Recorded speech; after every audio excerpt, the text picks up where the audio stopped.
સરકાર દ્વારા કસ્ટમ ડ્યુટીમાં ઝીંકી દેવાયેલા જંગી ભાવ વધારાના વિરોધમાં પોરબંદર સોની બજારમાં એક દિવસીય હડતાળ પાડવામાં આવી હતી।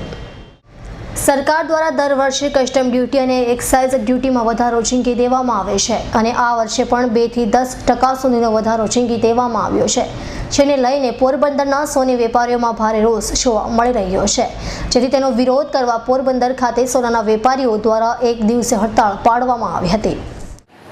આજે કેન્દ્ર સરકાર દ્વારા દિન પ્રતિદિન એક્સાઇઝ ડ્યુટી ને કસ્ટમ ડ્યુટી વધારવામાં આવે છે। આજે પણ આખા સોની સમાજે બધી હડતાળ પાડી છે, કેમ કે મન થાય ત્યારે એક્સાઇઝ ડ્યુટી ને કસ્ટમ ડ્યુટી વધારવામાં આવે છે, એના કોઈ નિયમ પ્રતિ નિયમ છે નહીં।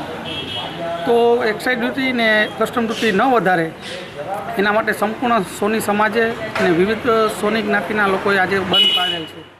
હાલ તો સોનાના વ્યવસાય સાથે સંકળાયેલા વેપારીઓ દ્વારા એક દિવસીય હડતાળ પાડવામાં આવી હતી, જોકે આગામી દિવસોમાં સરકાર દ્વારા તેમની માંગણી સંતોષવામાં નહીં આવે તો તેમના દ્વારા ઉગ્ર રજૂઆત કરવાની પણ ચીમકી આપવામાં આવી છે। દીક્ષિત ઠકરારનો રિપોર્ટ S9 ન્યૂઝ પોરબંદર।